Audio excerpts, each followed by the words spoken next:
this week's episode of Doctor Who in Review. This is Nisha M., your geek mom from Diversely Geek, and we are joined this week by, of course, the wonderful Louis Lacow from Man Bites Media. Hey everybody! I can't wait to talk about today's episode.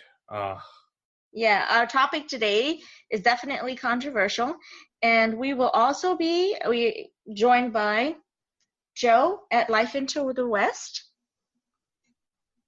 Hello. Come on over, Joe. Test the waters.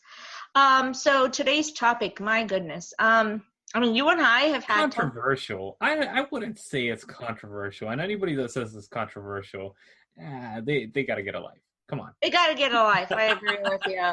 I think we've had so many conversations within conversations, and every episode that we do, we literally end up back on this exact topic. And I really appreciated how we did last week's episodes about villains, because it ended up being another topic with another podcast that I did. And it was really interesting to have that kind of segue and how it relates back to, of course, the Doctor. And tonight we're going to be talking about the Doctor, the 13th Doctor, very specifically. Yes. Looking at the history of the Doctor as relates to Jodie Whittaker's personification or characterization of the Doctor, and then how does that Doctor work with the companions that we're being treated to know, and then also some of the other characters that we really kind of got a wonderful experience to meet during the episodes, and just to see how we feel the season went and how we think that Jodie did as the Doctor. So. Oh, there's a lot to say about Jodie. Honestly, my first impressions as soon as the first episode dropped, while watching the first episode, was the immediate, the way that Jodie Whittaker was able to take over the scene, just like we've seen in previous incarnations of the Doctor, and immediately jump into a situation, which is the best way to introduce a Doctor, first of all. I didn't like the way that they did Capaldi, that he was kind of not in the middle of a crisis, Mm-hmm. So he didn't have that opportunity to be the Doctor immediately, even though he was still cooking, And Jodie did. Literally, she fell through the roof into the middle of a situation and had to handle this genocidal maniac in the first episode, and it never ceases to amaze me how intriguing the Doctor's personality could change from season to season and mm-hmm. from writers to writers, and still not take away from the personality of the Doctor as a character. It's amazing. Yeah, really good points, and it's totally you're right about that. On an average, when we bring in a new Doctor because of a regeneration, it is because the Doctor just went through a crisis, and that is the reason why we're having this huge metaphysical, situation where the Doctor has to leave that body, right? So from one crisis almost always falls straight into another one, right? Yeah. But that hasn't always happened. Sometimes the Doctor definitely does wake up and he or she, the Doctor, is not completely embedded in a difficult situation. So in this particular case, it was pretty awesome. I love the concept of having the TARDIS. Well, first of all, they never really explain why does the TARDIS expel her. I think that she went into that about it later in the Ghost Monument, and I think she talks about it for a moment. But I can't recall if they did. I don't remember hearing anything of why she got expelled from it. I think she literally just fell, and since the TARDIS was trying to reintegrate itself and remake itself because of the explosion, it dropped all its normal defenses and all that stuff that the Doctor would have literally just landed on mm-hmm. The force field outside the TARDIS. Yeah, I think that she did say something about it really fast. Did she? Yeah. Probably I can't recall. a lot of things were covered in those first 2 episodes, like in passing lines. Yeah, very quickly. Yeah, No joke. which is, I mean, I think part of Jodie Whittaker's, I think, identity as the Doctor is that kind of rapport. She's so. I remember actually thinking back when to New York Comic Con when they were asked to like summarize the Doctor in like one word. They said energetic, you know. Yeah, I definitely see that. And I'm like, yeah. I think I can't even remember some of the other words that they chose, but yeah, definitely. I think I see the biggest thing is the kind of mannerisms and everything like that.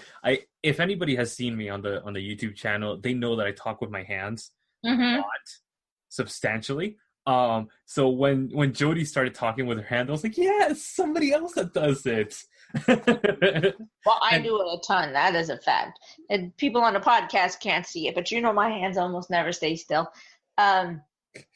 I have to say that there's like my brain has been ruminating quite a bit, reflecting on Jodie's personal characterizations, and we've talked about this a whole lot. And I feel that while she wasn't an avid watcher, she also really beautifully created almost a visual imprint of the prior Doctors as part of who she was. You could see it with the flick of her wrist. You could see it with the touching of a lapel. You could see it with the face stopping and certain words, and certain phrases, and even sometimes standing in a very certain posture. And I'd be like, oh yeah, that's the third Doctor. Oh yeah, that's the fifth Doctor. Oh yeah, that's the seventh Doctor, because I could hear it, right? And I could easily connect to those mannerisms, as you said. And also, beautiful job in terms of being able to deliver the style, the lingual styling of the prior Doctors as well. There are times, each one of them has a very specific rapport with their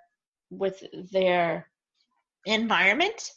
And like you said, she's extremely energetic and she's a fast talker. It is something. Yes. I used to have to keep on the energetic. It translates into her speech, into her mannerisms, into her chemistry with everyone, into her physicality, her mentality. Yeah, the way the brain works. And yeah, like so the way she thinks, the way she talks, the way she walks. Literally, it's so energetic. She's very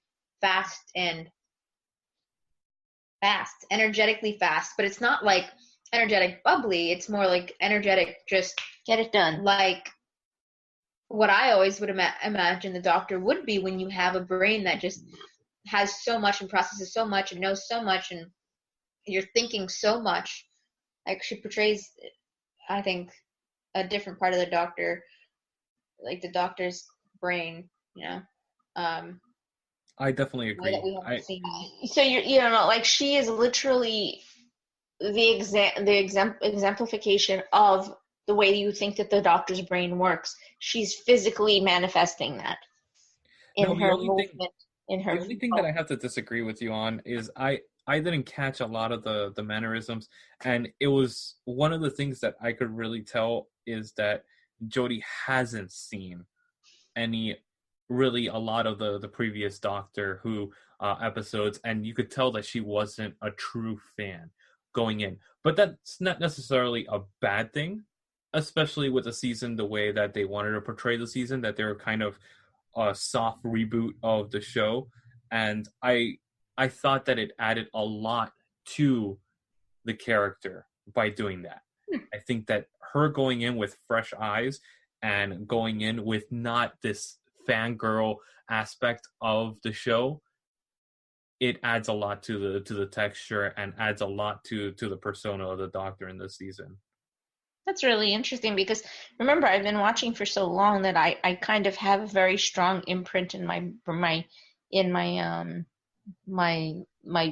length of my memory, and then for me, I could actually see certain things that I always said that reminded me of the other Doctors, especially when they gave her dialogue that reflected something that was very iconic to a prior Doctor. Which Okay.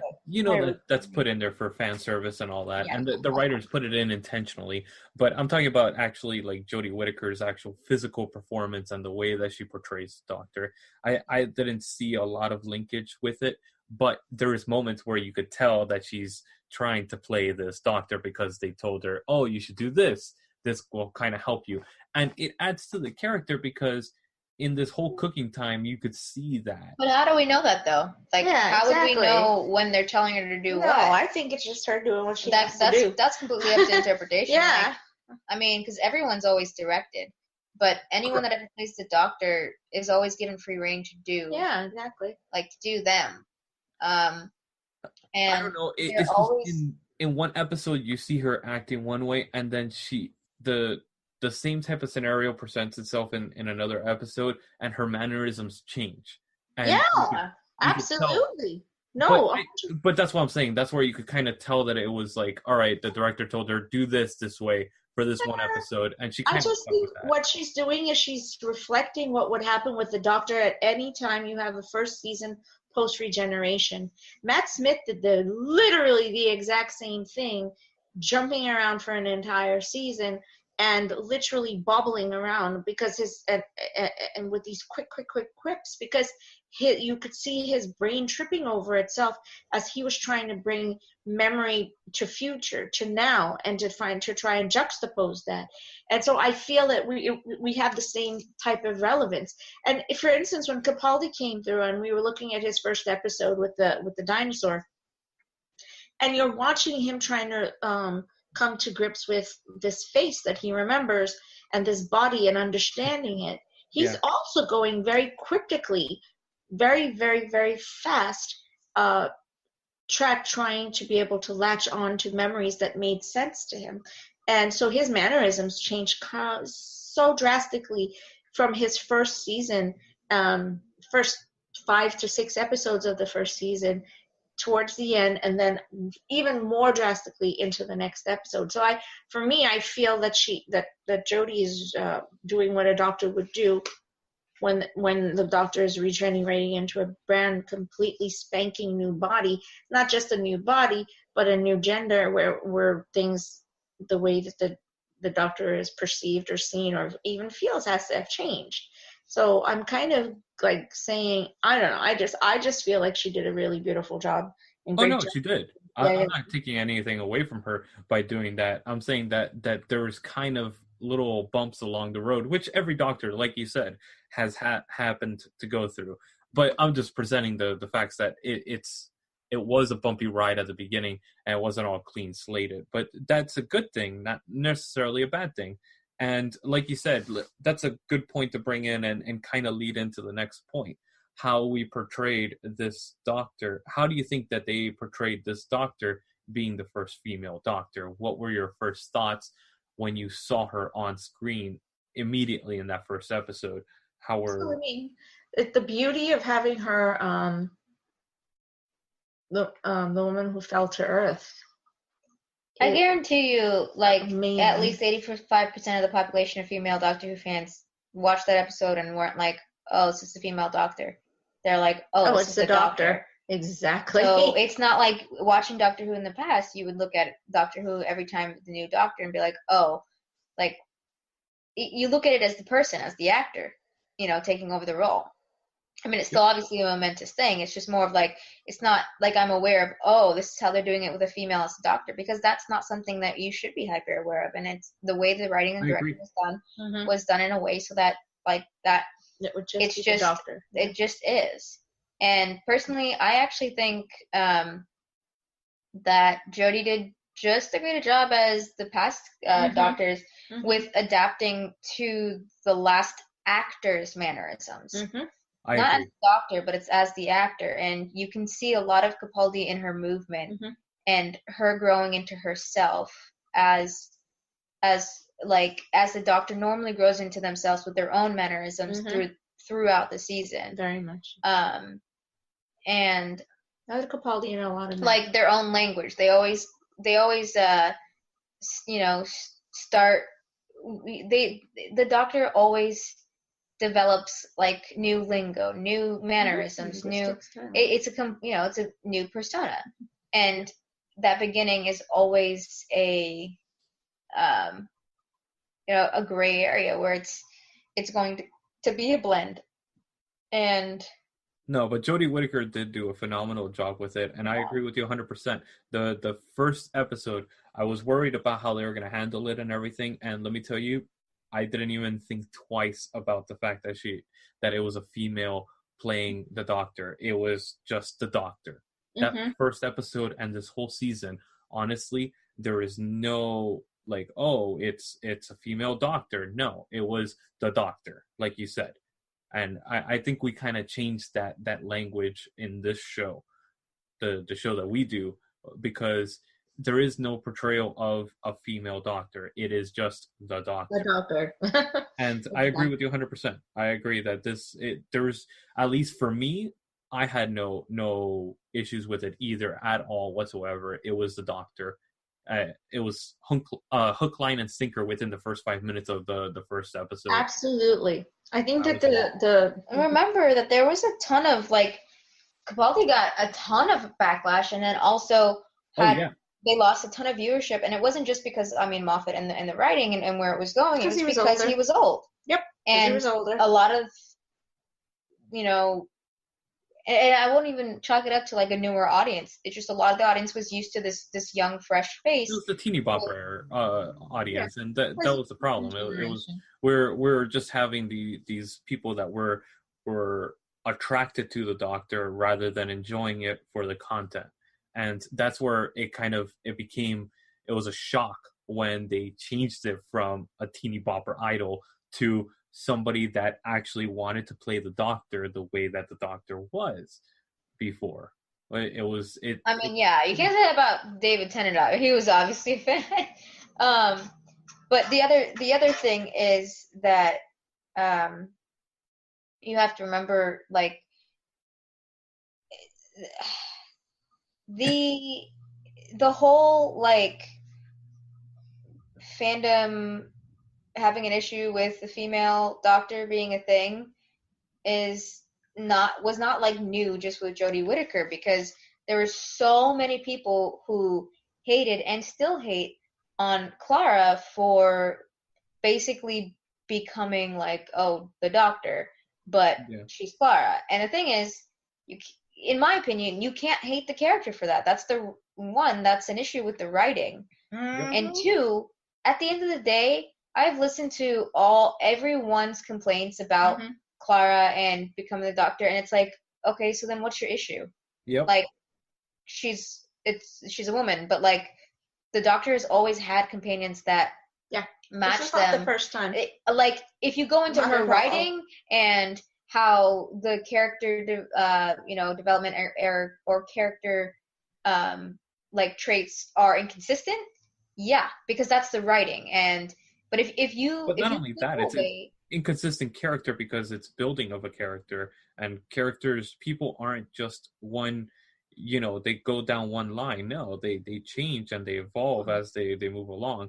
So it's a character that's actually developing in the show, which that's, people don't get that. It's like they don't understand when a character changes suddenly. And that's looking at characters with blinders on. Characters have to be multifaceted and multi purposeful. But the companions were also coming from a place of, okay, well, where Amy and Rory were like, one, they had friends of the Doctor. Yeah, but two, they had like an arc. You have to remember that Clara was not brought in or written like with any like projected story. Yeah. Moffat wrote her as he went. And that's very apparent. Like, that's why she goes on the journey with the Doctor the same way.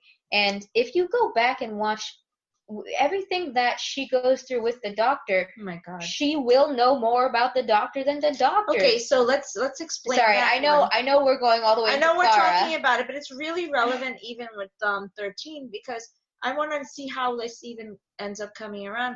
you have to remember, Clara jumps into the Doctor's timeline, the only being in all in time and space to jump into that Doctor's timeline to fix the Doctor's timeline and protect the Doctor. So there's no way in heck that Clara's not going begs to Gallifrey to grant him more time. Yep. Knows his name. I don't see how people. And how is it possible for Clara not to know all of those things? So that's the thing is. So there was a lot of hate already going toward that, and I think it was because personally, I don't see it as a reason of like, oh, this character the companion shouldn't be. Well, why not? It really never made sense to me as a critique of a companion, and more so like a character versus, okay, well, you have an extremely strong female character that's equal with the Doctor. That was the point of Clara. She became an equal to the Doctor. That was literally the point of it by the end of her journey. Mm-hmm. That's why they had to separate, and it made sense. So I bring that up just because, in my opinion, I think a lot of the, like, I guess, masked negativity toward Clara has to do with the fact that, she's in that equal footing. Which is a change. It's a change in the show. It's in the change of the show, and I could see completely that the negative perception of the Doctor in this season has stemmed from the same negativity that we saw with Clara and. Same question I keep asking. Why can we not have change? Isn't that the entire story arc, the overwhelming story arc of Doctor Who from the beginning of Doctor Who has been that there is going to be change? That's the whole point of the show. It's the whole point of the show. Every 3 seasons, we have a major change in the show. And that's what keeps the show fresh and up. Yeah, if it was static, would we continue watching for 50-something years? I wouldn't. We have to have movement, a relevant, generational, multicultural movement. And because we have learned through the 50-some-odd years and the 2000-something, how old is Jodie at this point? Is the Doctor at this point? We have learned that the Doctor's knowledge and awareness of everything that the Doctor has gleaned, there's so much. So why can't we not find out where the Doctor learned all of this? We need to be able to see these things. We need to be able to be part of those kind of experiences. It's not always just going to be sci-fi and a mad dash to, which is why I personally love to fight an evil villain. It just can't always be that way. And the thing is, the Doctor Who hasn't always been like this. Most people that watch it now are basing it off of, this new era of Doctor Who, the reboot era.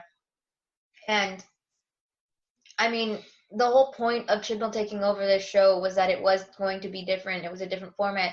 A show can do that. It's just like music, artists. It's an art form. It's a form of art. It's going to evolve. It's going to progress. It's going to be different. Yep. Doesn't mean, but the core aspects of it stay the same, and that's why I love this season. I loved what Jodie brought to the table. I love what all of the actors that played the companions brought to the table. I love what, honestly, the overall theming and feel of that Chris brought to Doctor Who, but also brought back to Doctor Who in a way, like, because in the last few seasons it had gotten dark. And not to say this season didn't have its moments, but the point of this season, and Chibnall made it very clear from the beginning, so people can go back and listen to how very transparent they were that this season was meant to inspire and be hopeful. Mm-hmm. Yeah. And go back to the panel. It was meant to the panel that they create conversation. It was not meant to be anything social justice warrior-esque. It was just.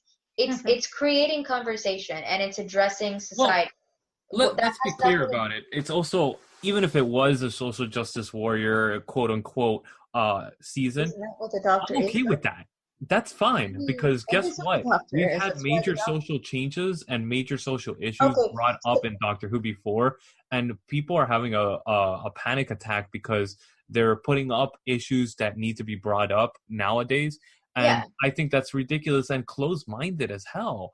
I don't agree with that whatsoever. I think that, social justice warrior, okay, all right, no, this is not a social justice warrior season at all. This is a truth and this is opening people's minds, and this is supposed to be meant as a children's show. What do children's show do? What was the reason that we watched Mr. Rogers' Neighborhood? What was the reason that we watched all these shows as children that influenced and taught us? It was moral lessons. And that's what Doctor Who is doing. It's going back to its roots. So I have no problem with it going and giving a message. Yeah, sometimes it's heavy-handed. Sometimes I don't personally enjoy the message because it's so heavy-handed. But that's because I'm an adult and I understand it. But when you pull back and you look back, this is a children's show. This is meant to inspire children. You have to understand that there's going to be messages that you don't want to hear because you've heard it a million times before. That's not social justice. That's truth and trying to teach children what they need to learn to be adults, like we have already grown up to be. I mean, and then again, like Mom was just saying, like, so what is wrong? Again, there is nothing wrong with the term social justice warrior, because if you think about that term and take away any stigma you have about it, what is the Doctor? What does the Doctor stand for? Thank you. What would you describe the Doctor as, like you just said? Yeah. The Doctor is a social justice warrior. Oh, yeah. So literally, the Doctor stole the TARDIS for what reason? Go back to literally the first story. The whole reason why the Doctor takes that TARDIS. Yeah. Because the Doctor has gotten, and I saw it described recently. I was reading as a bored kid who was tired of his planet and wanted to go on an adventure. And I was like, who in God's name wrote that? Because what show were you watching? Because it certainly wasn't Doctor Who. It has never been anything but extremely apparent that the Doctor took the TARDIS in order to facilitate some type of change because of the burden that the Doctor was feeling over what his people were doing, what the people were doing. And we have watched that progress over 50 years with all of these regenerations. So is it not make sense that was going to be even more indelible the farther along we get in regenerations? Isn't that going to be even more of an indelible imprint on the soul of the Doctor? It should be. Yeah, 100% agree that's what we're looking at. We're looking at the Doctor actually trying to make changes not only in society but in all of humanity. Period. Yes. By influencing, and that's you want to call it social justice? Go ahead, call it that. But guess what? It's a good thing. It's not a negative thing. It's not a negative thing. It really is not. I have to give it up, and I think because we had the unique perspective of being able to watch the first airing at the premiere with the cast, with Jodie and with Chris, and to hear from them directly. We knew what was coming. We understood why it was coming, and I heartily recommend that viewers and listeners please go back and listen to the panel. Because it was very New York Comic Con 2018. Yeah, please, New York Comic Con 2018 for the premiere of Doctor Who, because it was very, very well explained by Chris himself and by Jodie. Why Jodie herself was going to embody the characteristics of the Doctors the way that she was. It was asked of her very specifically, not just by myself, because I was one of the people who asked the question, but someone else. And she very clearly said, this is how I got to the point to make the decision as to how I was going to portray this Doctor. So that's why I guess both of us are a bit adamant, because we actually heard her talk about it. And then to understand. Yeah, because not everything is up there. Oh, yeah, that's true. I think not everything is up there. I wish that everyone could hear everything that had happened. But, she was so extremely passionate about the decision that she was allowed to make in terms of her, in a sense, role play, and how she was going to transition from Capaldi to the regeneration, from the regeneration to be able to find her footing as she in a sense, it was likening it to a computer chip that you put into the computer, and it has to go through all of this, and from when you click to open a file that's so old and so vast that it has to scroll through everything before I could pull it straight, forward what you need. In a way, that's what her character is doing. Is that, you know what I'm saying? Yeah, I agree. Yeah. So Yeah, I know, and we've kind of sorry. feels like we've gone all over the place with this one, but honestly, it's to get back to the core of like. It's a good portrayal of the Doctor. Let's be real. The Doctor is the Doctor and is continuing to be the Doctor in the way that each Doctor is the Doctor. Yep. As unique. Like, if there's ever nuanced. If there is ever a better example, please show me. But honestly, the Doctor is the prime example of how conscious beings are a continual work in progress. We undergo continuous growth. And that is the state of being alive, is Agreed. to grow. And if you can't grow and adapt with life, then where do you end up? And I think that's ultimately one of the things that Doctor Who really brings to the forefront. Us, yes. With, honestly, personally, I think the Daleks versus the Time Lords. And the culture of like, well, that's a very underwritten, like, underlying story, but the Doctor makes a considered decision to grow because of everything that they've seen and experienced. But we see that because the foundation for this Doctor to be able to, I think, hold on to that transition and to embody it and to embrace it was laid by Capaldi. Yep. It was fully laid by Capaldi. And when he went through 5 billion years, 5 billion years, okay? To get his best friend back. To get his best friend back. Or basically to say, there is a right, there is a wrong, there is a moral compass, and I am going to have to continue to be that compass. And you may not like what I do, and you may not like how it gets done, but in the long run, everyone who is just and a warrior for social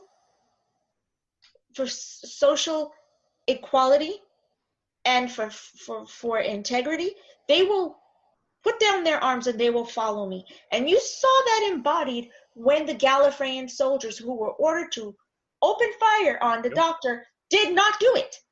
Instead went and put down those arms and stood next to him. And that is exactly who Jodie is bringing to us. 100%. I mean, come on.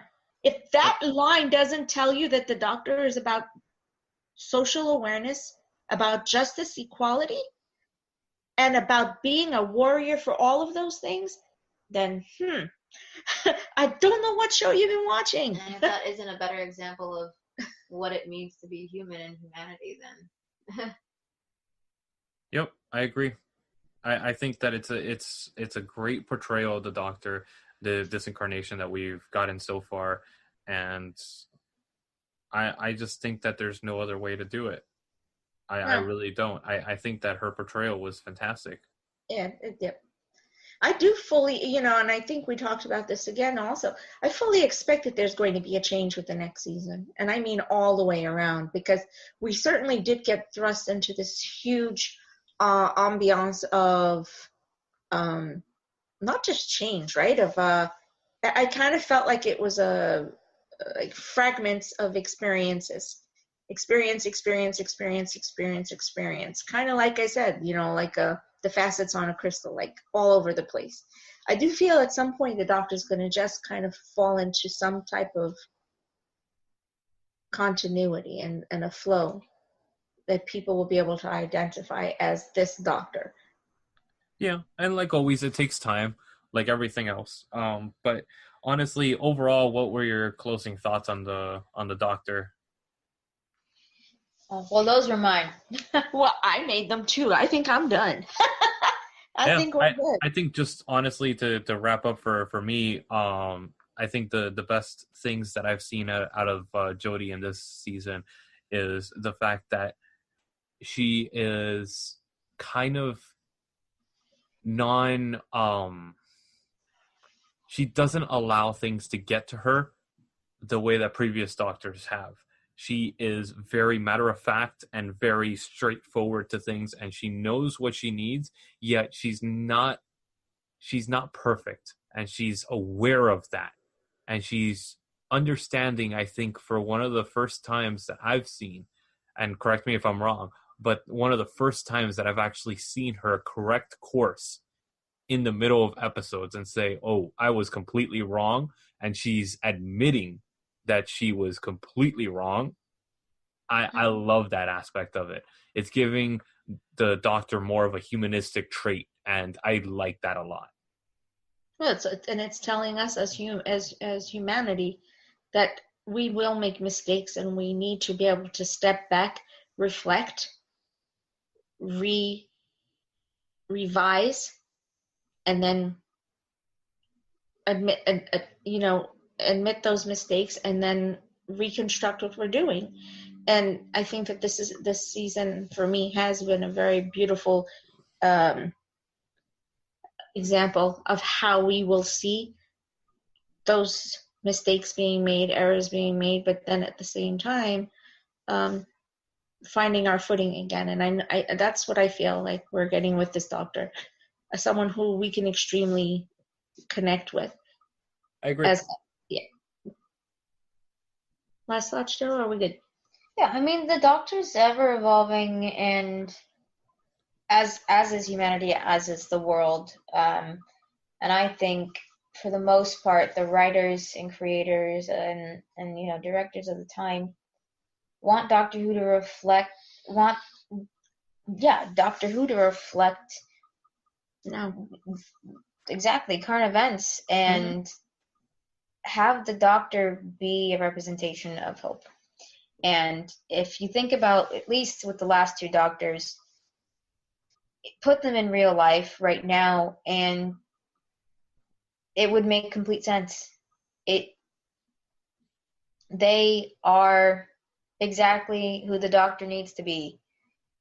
And that's because you have, I'm sure obviously the fans and everyone it's open to interpretation, of course, of what we feel the Doctor is. But ultimately, the Doctor's supposed to be the person that can inspire us in times of darkness and bring that light. And that was what, Chris and Jodie set out to do this season. And I think that they've done it. And I think that they've done a brilliant job. Awesome. Okay, so that was wow. We ended up having some very passionate conversations there. Which I figured would end up happening because we're talking about something that is extremely near and dear to all of us. So, Lewis, this was pretty great. I'm so happy you were both on for this episode. We want to talk a little bit about Man Bites Media and what we have going on. Yes. So if you want to check out any of our content, you could go on to manbitesfilm.com. And we have both our podcast links. We have the what do you call it? Android and Apple links on there, and also we have our YouTube channel, which we have about 150 episodes up on there currently, and posting new episodes under Narcotic Casserole. So you're able to check out ongoing content through Man Bites Media on Narcotic Casserole's website. And you have links to all that, including the amazing Diversely Geek link to their website, which has not only just podcasts, not only YouTube, but has written content. Which, Nisha, if you guys want to go into that. Mm-hmm. Yeah, want to go ahead, Joe? Yeah, definitely with Diversely Geek, you can find us on all of our social media outlets. We have Facebook, Instagram, Twitter, Tumblr, as well as YouTube, which is YouTube and our podcast. Yeah, well, I mean, yeah. So YouTube, which is where you'll find all of our videos that we do for our Diversity Geek Discusses series, including the My Geek Universe series, and any of our podcasts that include some of those episodes, but way more. You can find the same locations where you just heard.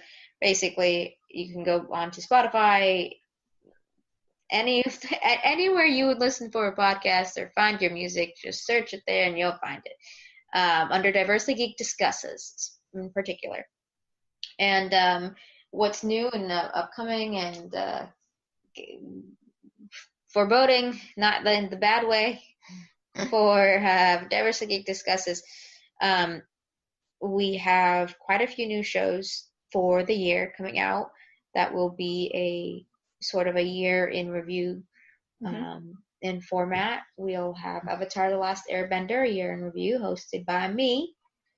And we'll also can be continuing, of course, with our Doctor Who in review with Man Bites Media, and our Diversity Geek Discusses series with My Geek Universe, with, of course, more wonderful, brilliant artists, writers, creators, lovable nerds and geeks that have inspiring messages about, transforming their fandom passions into positive action. So just be on the lookout for all of those, and thank you for joining us tonight. And check out our websites and content to find out where you're going to be seeing us as the con season begins. This weekend coming up, we will be at our very first one at Central Florida Comic-Con, and should be on 1 or 2 Doctor Who panels there. So check out the website and you'll get an updated list of where you're going to be able to find Diversity Geek, and probably also Man Bites Media. Right? Oh, yeah, definitely. Okay. The website is diversitygeek.org or .com. Whatever floats your boat, either work.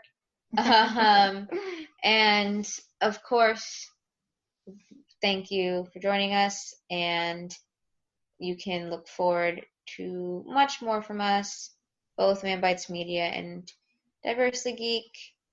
You will also be seeing us in the coming months, so make sure to follow us so you know where to find us. Yes.